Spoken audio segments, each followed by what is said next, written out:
Welcome to my YouTube channel Madni Talimat. Please subscribe and press the bell icon for more videos.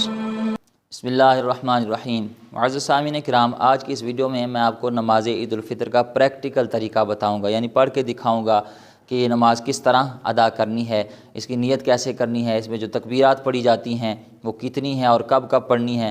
انشاءاللہ یہ مکمل تفصیل کے ساتھ میں آپ کو طریقہ بتانے جا رہا ہوں. تمام اسلامی بھائی اور اسلامی بہنیں اس ویڈیو کو پورا دیکھیں. ویڈیو اچھی لگے تو اپنے تمام چاہنے والوں کے ساتھ نماز عید الفطر سے پہلے ضرور شیئر کریں.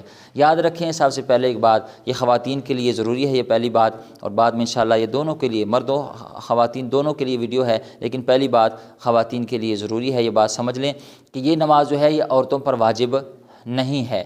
اور دوسری بات یہ کہ یہ نماز جو ہے اس کے لیے جماعت کا ہونا شرط ہے. جس طرح نماز کی کچھ شرائط ہوتی ہیں، اسی طرح اس نماز کی شرائط میں سے ایک شرط یہ ہے کہ یہ با جماعت ادا ہوگی. اکیلے یعنی تنہا گھر میں عورتیں یہ نماز ادا نہیں کر سکتی. ہاں اگر عورتیں گھر میں عید الفطر کی نماز ادا کرنا چاہیں تو وہ عید الفطر کی نماز نہیں پڑھیں گی، وہ اس کے علاوہ نماز اشراق ادا کر لیں، عید کے دن نماز چاشت ادا کر لیں، یا پھر شکرانے کے 2 نفل. علماء کرام فرماتے ہیں کہ وہ شکرانے کے 2 نفل پڑھ لیں کہ اللہ تیرا شکر ہے، تیرا کرم ہے کہ تو نے مجھے رمضان مبارک کے روزے رکھنے کی توفیق دی، نماز تراویح ادا کی، قرآن کی تلاوت کی، تو وہ استغفار دیگر اذکار کرتی ہیں تو اس پر شکرانے کے 2 نفل یا 4 نفل ضرور ادا کریں. باقی اگر نماز عید الفطر ادا کرنی ہے تو گھر میں اکیلے نہیں. اگر عیدگاہ میں عورتوں کے لیے اہتمام کیا گیا ہے، باپردہ اہتمام ہے، اور جو شرائط علماء کرام نے عورتوں کے لیے مساجد میں جا کر، عیدگاہ میں جا کر نماز ادا کرنے کی وہ بیان کی ہیں، اگر وہ عورتیں وہ شرائط پوری کر لیں تو پھر وہ بھی، ان کے لیے بھی یہی طریقہ ہے، عیدگاہ میں جا کر وہ بھی پھر اسی طریقے سے نماز ادا کریں گی امام کے پیچھے با جماعت. اب وہ طریقہ کیا ہے؟ سب سے پہلے کرنا کیا ہے؟ آپ نے نیت کرنی ہے. نیت کیا کرنی ہے؟ 2 رکعت نماز عید الفطر 7-6 زائد تکبیروں کے واسطے اللہ تعالیٰ کے منہ طرف کعبہ شریف. یہ کہہ کے یہ نیت ہے.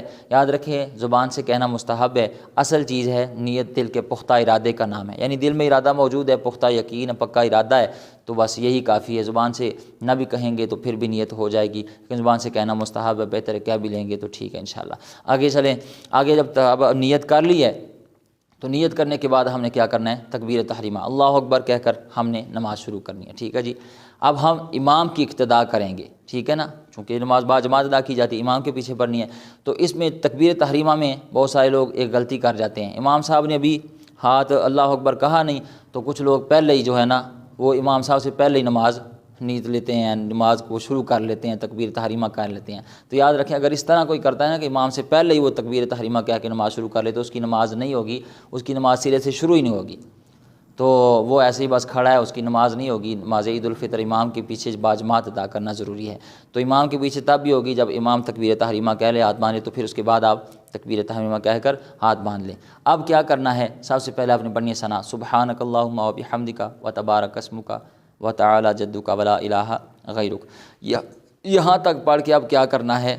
امام صاحب جو ہیں وہ 3 تکبیریں کہیں گے. ٹھیک ہے جی. ہاتھ باندھے ہوئے ہیں اور آپ نے امام کی اقتداء کرنی ہے، جس طرح امام کرے آپ نے بھی اسی طرح کرنا ہے.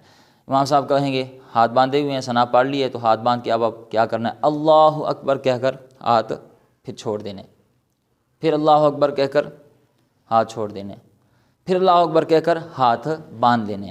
اب جو مقتدی ہیں نا، چاہے وہ عورتیں ہوں یا مرد ہوں، اب وہ خاموش رہیں گے. اب امام صاحب تعوذ اور تسمیہ پڑھیں گے، اعوذ باللہ من الشیطان الرجیم بسم اللہ الرحمن الرحیم. مقتدی جو ہیں عورتیں ہوں یا مرد ہوں وہ خاموش رہیں گے، وہ کچھ نہیں پڑھیں گے. اب امام کا آگے کام ہے. امام نے کیا کرنا ہے؟ تعوذ پڑھنا ہے، اعوذ باللہ من الشیطان الرجیم بسم اللہ الرحمن الرحیم الحمد للہ رب العالمین الرحمن الرحیم مالک یوم الدین ایاک نعبد و ایاک نستعین اہدنا الصراط المستقیم صراط الذین انعمت علیہم غیر المغضوب علیہم ولا الضالین آمین بسم اللہ الرحمن الرحیم. یہاں پر یہ بسم اللہ پڑھنا مستحب ہے، پڑھ لیں گے ٹھیک ہے، نہ پڑھیں گے تو پھر بھی نماز ہو جائے گی. اس کے بعد کوئی بھی صورت ملا لیں گے، قل هو اللہ احد اللہ الصمد لم یلد ولم یولد ولم یکن لہ کفوا احد. یہاں تک پڑھ لی. اس کے بعد ہم رکوع کریں گے. اللہ اکبر سبحان ربی العظیم سبحان ربی العظیم سبحان ربی العظیم سمع اللہ لمن حمدہ ربنا ولک الحمد. یہ بھی کہہ سکتے ہیں ربنا لک الحمد یہ بھی کہہ سکتے ہیں، اللہم ربنا ولک الحمد یہ بھی کہہ سکتے ہیں، آپ کو جو بھی آسانی ہے وہ کہہ لیں۔ اس کے بعد سجدے میں جانا ہے تو سجدے کرنے اور پھر اٹھ کھڑے ہونا ہے۔ اب جب اٹھ کھڑے ہوئے دوسری رکعت شروع کرنی ہے، دوسری رکعت پھر امام صاحب تعوذ اور تسمیہ پڑھیں گے، مقتدی جو ہیں وہ خاموش رہیں گے، ٹھیک ہے جی، مقتدی خاموش رہیں گے، امام صاحب تعوذ اعوذ باللہ من الشیطان الرجیم بسم اللہ الرحمن الرحیم الحمد للہ رب العالمین الرحمن الرحیم مالک یوم الدین ایاک نعبد و ایاک نستعین اہدنا الصراط المستقیم صراط الذین انعمت علیہم غیر المغضوب علیہم ولا الضالین آمین بسم اللہ الرحمن الرحیم۔ اب پھر آگے سورت پڑھیں گے، ٹھیک ہے جی، سورت پڑھ لی تو پھر آپ رکوع میں جانے سے پہلے پھر 3 تکبیریں کہنی ہیں، ٹھیک ہے جی۔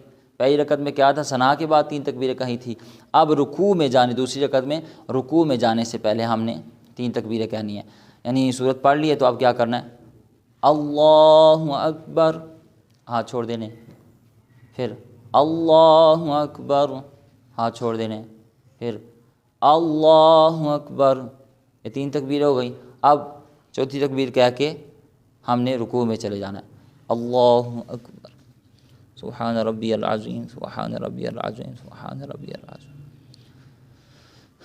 سمع اللہ لمن حمدہ، امام کہے گا، پیچھے مقتدی جو ہیں ربنا ولک الحمد کہیں گے، پھر اس کے بعد 2 سجدے اور اتحیات میں بیٹھ کے آپ نے پوری اتحیات پڑھ کے امام کے پیچھے امام سلام پھیرے گا تو آپ نے بھی سلام پھیر دینی ہے۔